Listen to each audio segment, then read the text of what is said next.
think I came into, I directed on the third season. Demaine Davis was the producing director.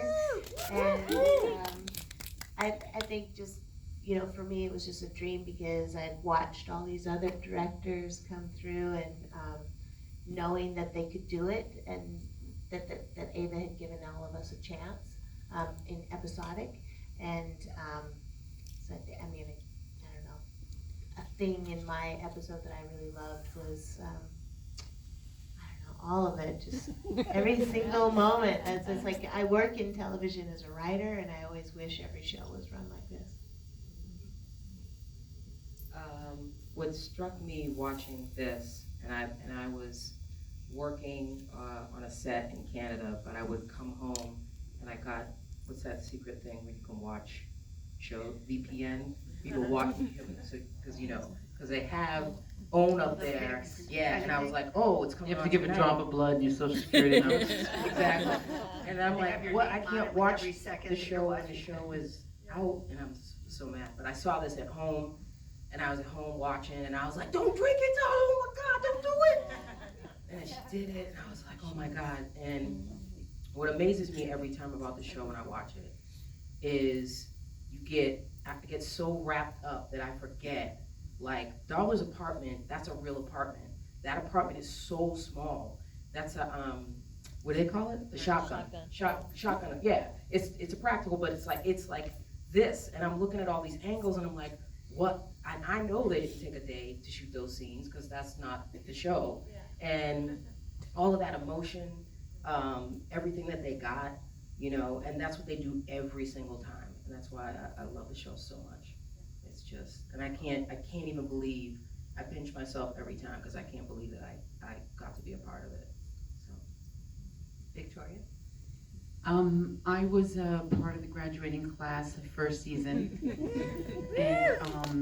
and I really want to communicate that I have never been proud of anything all my life, and I continue to be, and I root for every single director that comes through, and I don't know everyone, but I care about them, and I wish them well, and I need them to soar, and my joy when I hear people progressing is just like, it's just out of control, the bond we all share because of what Ava and Owen have chosen to do. And I also just want to say to Anthony Sparks, wherever you are, I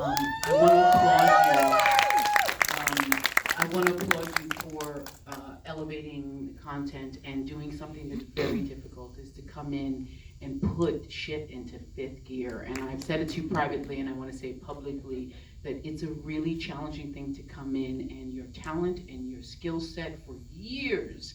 And I love our discussion that we had in that restaurant that one day, and it will always be dear to me. And Anthony wrote my episode, so I have an affinity for him. But I would say, first I want to talk about that thing too. I was in my house and I would text him and Ava, and I like, she's not acting.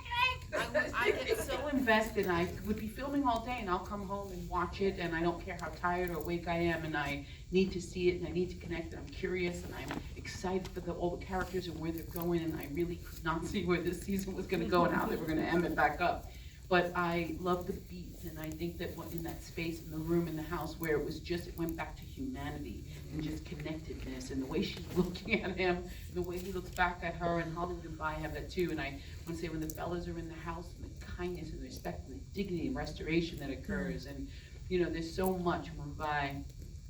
And Darla on the kitchen table in that moment, it just like bust my heart. So I could do this forever. Clearly, I could talk about the whole show and not my episode.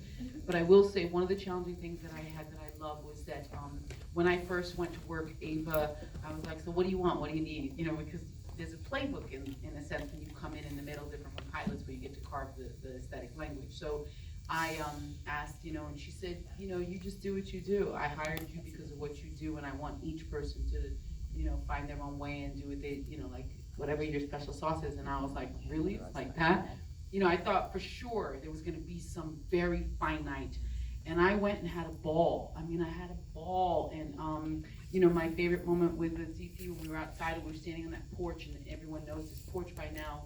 And I needed to be outside for this particular moment that was happening and to look down the line. And it was just so key. And the porch is this big, this big. And I ran over, and Antoni's like, you can't get a camera there, Victoria. And I jumped over here, over this thing, over the fence, over a banister, and got out my little Canon S95. It's not a plug, it's just a camera that I love. And I held it, and then I showed him, and he said my favorite words ever. Let me see the viewfinder. And we got that shot. And that was part of, this was my first TV job ever. And I owe Queen Sugar and the entire community of Queen Sugar my fortitude and, my progression in the industry.